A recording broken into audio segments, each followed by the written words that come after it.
میں محمد دلشاد 8ویں جماعت کے نصاب میں شامل گلشن اردو کا 10واں سبق لے کر آپ کی خدمت میں حاضر ہوں۔ آج ہم پڑھیں گے شفیع الدین نیّر کی لکھی ہوئی نظم جس کا عنوان ہے جاگو اور جگاؤ، یعنی خود بھی بیدار ہو جاؤ اور دوسروں کو بھی بیدار کرو۔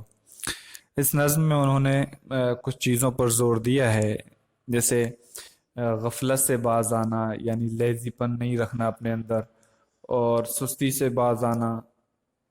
اس کے علاوہ اپنے کام خود کرنا، یعنی اپنا نام اور اپنا مقام بھی محنت اور کوشش کر کے خود پیدا کرنا، خود بنانا۔ چلیے شروع کرتے ہیں۔ جاگو جاگو جاگو پیارے، جاگے دنیا والے سارے، دیکھو سورج چاند ستارے، کرتے ہیں سب تم کو اشارے، تم بھی غفلت سے باز آؤ، جاگو جاگو سب کو جگاؤ۔ یعنی سورج وہ نکلنے کے بعد اپنے معمول کے مطابق، یعنی یوزولی وہ چل رہا ہے، چاند وہ اپنے وقت پر طلوع ہوتا ہے، اور ستارے وغیرہ جو چمکتے ہیں، رات ہوتی ہی وہ چمکنے لگتے ہیں، دن ہوتے ہی وہ سورج ان پر غالب آ جاتا۔ تو اس طرح سے یہ سب تم کو اشارہ کر رہے ہیں اس چیز کا کہ تم بھی غفلت سے باز آؤ، خود بھی جاگو اور دوسروں کو بھی جگاؤ۔ بیکاری کا رونا کب تک؟ بیکاری یعنی بے روزگار ہونا، کچھ نہ کرنا، کچھ پاس نہ ہونا، اس سب کا رونا کب تک؟ وقت کا اپنے کھونا کب تک؟ یعنی کب تک وقت کو کھوتے رہیں گے؟ تکیہ اور بچھونا کب تک؟ تکیہ اور بچھونا کب تک؟ اس کا مطلب ہے کہ کب تک سوتے رہو گے؟ جاگو جاگو سونا کب تک؟ اٹھو اٹھو اب اٹھ جاگو، جاگو جاگو سب کو جگاؤ۔ کوشش سے کچھ کرنا سیکھو، اپنے بل پہ ابھرنا سیکھو، صرف خدا سے ڈرنا سیکھو، حق کی خاطر مرنا سیکھو، اچھی باتیں کر کے دکھاؤ، جاگو جاگو سب کو جگاؤ۔ اس بند میں شاعر کہہ رہا ہے کہ اپنی کوشش سے بھی کچھ کرنا سیکھو، کچھ اپنے بلبوتے پر کر کے ابھرنے کی کوشش کرو، اور ڈرنا ہے تو خدا سے ڈرو۔ حق کی حمایت میں کھڑے ہونے کی جب بات آئے تو اگرچہ جان چلی جائے لیکن حق کی حمایت میں، اس کی حفاظت میں کھڑے رہو۔ قوم کی خدمت کر کے دکھاؤ، قوم کے بگڑے کام بناؤ، قوم کی کشتی پار لگاؤ، قوم کو یہ پیغام بتاؤ، سونے والو جلدی آؤ، جاگو جاگو سب کو جگاؤ۔ یعنی قوم کی خدمت کرو، قوم کے جو حالات بگڑ گئے ہوں یا برے حالات سے دوچار ہوں تو ان کو سدھارنے کی کوشش کرو، اور محنت کر کے تعلیمی اعتبار سے، معاشی اعتبار سے، ہر اعتبار سے قوم کی کشتی پار لگاؤ، اور قوم کو یہ پیغام بھی بتاؤ کہ آؤ خود بھی جاگ جاؤ اور دوسروں کو بھی جگاؤ۔ شفیع الدین نیّر کی یہ نظم لکھی ہوئی ہے، اور اب ہم دیکھتے ہیں مشق۔ اس میں الفاظ معنی ہیں۔ پہلا لفظ ہے جس کا معنی ہے، دیکھ لیں، غفلت، اس کا معنی ہے بھول۔ بیکاری، اس کا معنی ہے بے روزگاری، جس کے پاس کوئی روزگار نہ ہو۔ بل، اس کا معنی ہے طاقت۔ حق، اس کا معنی ہے سچ۔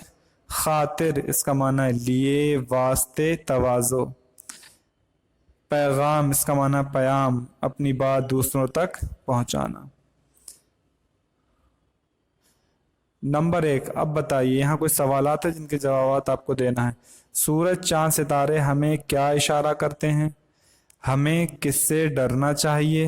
شاعر کس کی کشتی پار لگانے کے لیے کہتا ہے؟ شاعر نے اس نظم کے ذریعے کیا پیغام دیا ہے؟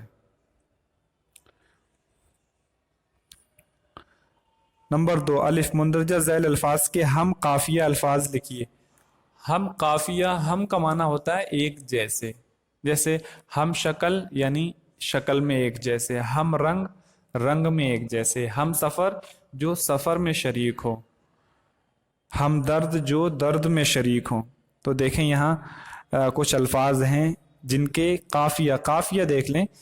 قافیہ کہتے ہیں ایک ہی جیسے لفظ کو، ایک ہی جیسے ٹکڑے کو، لفظ کا وہ حصہ قافیہ کہلاتا ہے یا وہ الفاظ قافیہ میں شمار ہوتے ہیں جن کے اندر ایک جیسا آخری حرف یا آخری کچھ حروف اس کے ایک جیسے مقرر ہوتے ہیں، جیسے پیارے، سارے، دلارے۔ اس میں دیکھیں تینوں میں رے رے آیا ہے۔ ایسے ہی آپ یہاں لکھ سکتے ہیں اشارے، پیارے، دلارے۔ کھونا، اس کا آپ قافیہ لکھ سکتے ہیں، قافیہ الفاظ جو ہیں اس کے ہم قافیہ الفاظ، کھونا، رونا، دھونا، سونا۔ ڈرنا، اس کے ہم قافیہ الفاظ ہوں گے، مرنا، کرنا۔ اور غفلت، اس کے ہم قافیہ الفاظ ہوں گے، غفلت، عظمت، وحشت، دہشت۔ اشعار مکمل کیجیے۔ اشعار مکمل کرنے کا مطلب یہ، یہاں ایک لائن دی ہوئی ہے، اب اس کے اکارڈنگ آپ دیکھیں گے کہ بک میں اس کے بعد کیا لکھا ہے، تو آپ اس کے حساب سے یہ والی لائن پوری کریں گے، پھر اس کو پڑھیں، اس کے دیکھیں بک میں اس کے متعلق کیا ہے، دوسرا شعر وہ مکمل، دوسرا مصرع اس کو لکھیں اور شعر مکمل کریں، اور تیسرے میں بھی ایسے ہی کریں۔ نمبر 3 پر دیکھ لیں، یہاں لکھا ہے قواعد، قواعد، اور پھر لفظ متضاد الفاظ لکھیے۔ متضاد کا معنی ہوتا ہے الٹا، مخالف، جسے انگلش میں ہم اینٹنم کہتے ہیں، اور ہندی میں اسے ولوم کہا جاتا ہے، ولوم شبد۔ جیسے رونا، تو آپ اس کا اپوزٹ کیا لکھیں گے، ہنسنا۔ بگڑنا، اس کا اپوزٹ سنورنا۔ تو اس کے علاوہ آپ ان الفاظ کو اپنی طرف سے لکھ سکتے ہیں۔ نمبر 4 میں دیکھیں عملی کام۔ اس نظم میں شاعر نے جس بات پر زور دیا ہے اس کو اپنے الفاظ میں لکھیے۔ شاعر نے کچھ باتوں پر زور دیا ہے۔ سب سے پہلا کہ خود جاگو اور دوسروں کو جگاؤ، اور اگر مجبوری ہے، مجبوری کا وقت ہو یا پریشانی کا وقت ہو، تو رونے سے کوئی فائدہ نہیں ہے، بلکہ اٹھو اور کچھ کرو، اس کے بعد کچھ نتیجہ حاصل ہوگا۔ ایسے ہی انہوں نے اس چیز پر بھی زور دیا ہے کہ اگر ابھرنا ہے تو اپنے بلبوتے پر ابھرو، دوسروں کے سہارے نہیں۔ دوسرا پوائنٹ ہے، اس کو دیکھ لیں، اس نظم کو گروپ میں ترنم سے پڑھنے کا اہتمام کیجیے۔ نظم کو زبانی یاد کیجیے، اس پر آپ دھیان دیں کیونکہ یہ تو ابھی مشکل ہے، یہ والا جو ہے اس پر دھیان دیں۔ نظم کو زبانی یاد کیجیے، یعنی آپ بغیر دیکھے اسے یاد کر لیں۔ اس سے یہ فائدہ ہوگا کہ الفاظ کس طریقے سے بولے جاتے ہیں۔ دوسری چیز یہ ہوگی کہ اردو نظم کی طرف بھی شوق بڑھے گا، اور پھر یعنی پڑھنے کی جو صلاحیت ہے وہ بھی آہستہ آہستہ امپروو ہوگی۔ امید ہے کہ یہ سبق آپ کو سمجھ میں آ گیا ہوگا۔ کسی بھی طرح کی کوئی مشکل پیش آتی ہے تو ضرور پوچھیں۔ آج کے لیے اتنا ہی، ملتے ہیں اگلی ویڈیو میں۔ اللہ حافظ۔